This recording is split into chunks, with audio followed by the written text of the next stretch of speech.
하나님의 평화가 여러분과 함께하기를 주 이름으로 축복합니다. 오늘 우리에게 주시는 하나님의 말씀은 시편 55편 1절부터 7절 말씀까지입니다. 시편 54편은 다윗이 믿었던 부족, 동족에게 배신당한 고통을 삭히며 하나님께 올려드린 기도시입니다. 그리고 오늘 읽은 시편 55편은 친구에게 배신당한 후에 고통과 분노를 기도 형태로 쏟아낸 내용입니다. 사람이 진심으로 그리고 한없이 겸손함으로 하나님을 찾고 의지할 때는 고난과 환난의 시간을 보낼 때인 것 같습니다. 몸과 마음의 평안이 사라지고 두렵고 떨리는 현실 앞에서 내 연약함과 깨진 그릇 같은 실존을 깨닫게 되면 무시로 하나님을 찾게 됩니다. 다윗은 하나님에 대한 믿음을 가지고 사람을 신뢰와 신으로 대했습니다. 그런데 다윗의 친구들 가운데 어떤 친구는 결정적일 때 신의를 배신했습니다.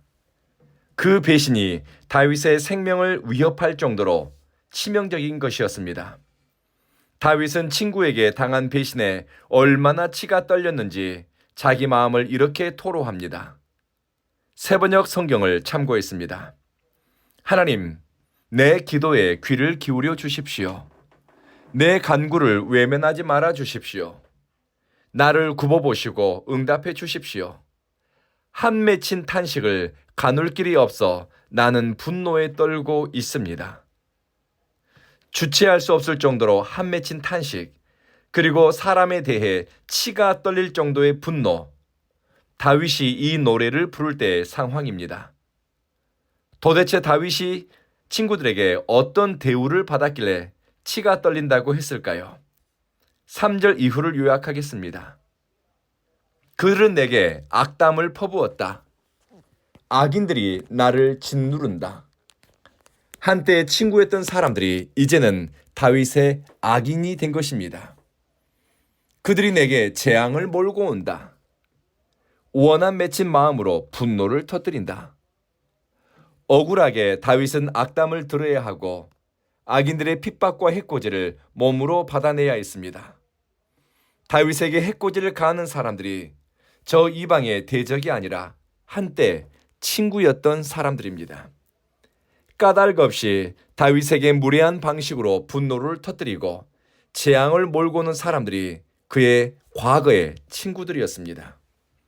친구였던 사람, 믿음의 동료라 생각했던 사람, 동역자라 여겼던 사람이 자신의 삶을 송두리째 망가뜨리고 생존에 위협을 가하는 현실에서 다윗은 4절 이하 진통하듯이 마음이 뒤틀려 찢기는 것 같은 아픔을 느낀다라고 고백합니다.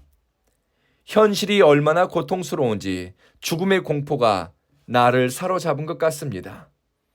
두려움이 떠나지를 않고 떨림이 진정되지를 않습니다. 그러니 밤에 잠은 편히 들 수 있었겠습니까? 먹어도 맛을 모르지요.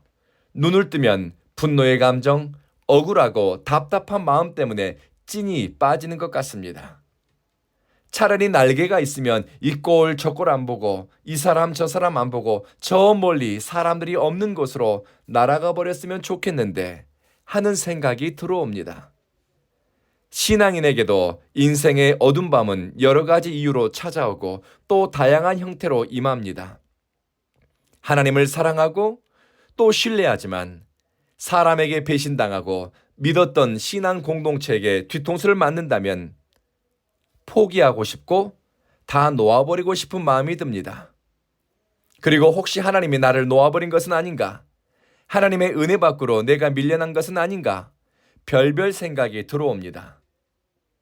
교회 다니는 사람이 다른 성도의 영혼에 치명적인 상처를 주는 경우가 있습니다. 심지어 교회가 하나님의 백성에게 끔찍한 고통을 안겨주는 일도 있습니다. 다윗은 얼마나 아팠는지 이렇게 고백했습니다. 내 마음이 내 속에서 심히 아파하며 사망의 위험이 내게 이르렀습니다. 마음이 아프다고 할 때 이 아프다의 히브리어 원래 의미는 뒤틀리다, 춤을 추다는 뜻입니다. 몸이 꼬이듯이 괴롭고 아픈 것을 묘사한 것입니다. 다윗은 몸이 뒤틀린 것처럼 심령이 뒤틀리고 상하고 고통스러웠습니다. 다윗이 믿음의 사람이라고 하지만 문제 앞에서, 고난 앞에서 장사는 없습니다. 그러니 우리는 고난을 별것 아닌 것처럼 말하거나 환난당하는 사람에게 너무 쉽게 신앙의 말로 조언하는 것을 경계해야 합니다. 왜요? 고난의 때에 숨 쉴 수 없을 정도로 삶이 버거울 때는 다윗마저도 도망가고 싶은 마음을 먹었습니다. 이꼴 저꼴 안 보고 숨어버리고 싶은 마음이 찾아오는데 뻔한 신앙적 조언이나 성경 구절은 큰 위로가 되지 않을 수도 있습니다. 그런데 하나님은 다윗의 고통, 심리적 탈진 상태, 영적 무기력함을 어떻게 다루시는가? 받아들임입니다. 있는 그대로 깨진 그릇 같은 상처받은 다윗의 존재를 수용해 주는 것입니다.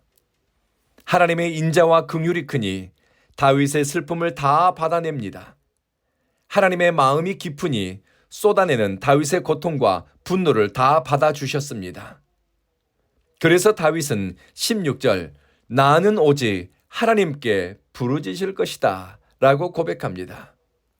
이 하나님을 경험하다 보니, 하나님의 수용과 받아들이심을 경험하다 보니 17절에 아침에도 한낮에도 하나님 앞에서 탄식하고 깊은 밤중에도 하나님 앞에서 신음하고 울부짖으니 주님께서 내 목소리를 들어주실 것이다 라고 고백합니다. 사랑하는 성도 여러분, 사람 관계가 꼬이고 버림받은 것 같을 때, 내 편이 하나도 없는 것 같고 믿었던 사람, 가장 친밀하고 신뢰했던 사람에게 배신당했을 때, 아무도 내 마음을 위로해 줄 수 없고 이 답답한 마음 가눌 길이 없을 때 다윗의 기도를 기억하십시오. 주님, 내 기도와 간구를 외면하지 마십시오. 한 맺힌 탄식 가눌 길이 없어 분노에 떨지만 나를 굽어보시고 응답해 주십시오. 하나님의 선하신 이름을 부르고 또 사모합니다. 기도하겠습니다. 자비하신 주여, 감당하기 힘든 분노로 몸소리가 쳐질 때, 한 맺힌 탄식을 어디에 하소연해야 할지 가슴이 답답할 때, 믿을 만한 친구가 없고 좌우로 에워싸인 것 같은 상황에 처할 때, 이 꼴 저 꼴 보기 싫어 새처럼 훨훨 날아갔으면 좋겠다 싶은 생각이 들어올 때 하나님의 선하신 이름을 기억하게 하소서. 주님께 탄식을, 분노의 감정을, 답답함을 쏟아내게 하소서. 우리의 기도와 간구를 외면하지 않는 신실하신 주님을 신뢰함으로 우리 삶의 깨진 부분, 마음의 상처를 주님께 드러내게 하소서.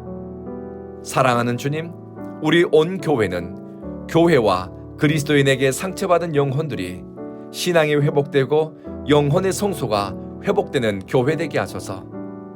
하나님의 성령이 이곳에 역사하니 온 교회 성도들은 마음이 자라고 도량이 깊어져 예수 닮은 흔적이 삶에 새겨지게 하소서.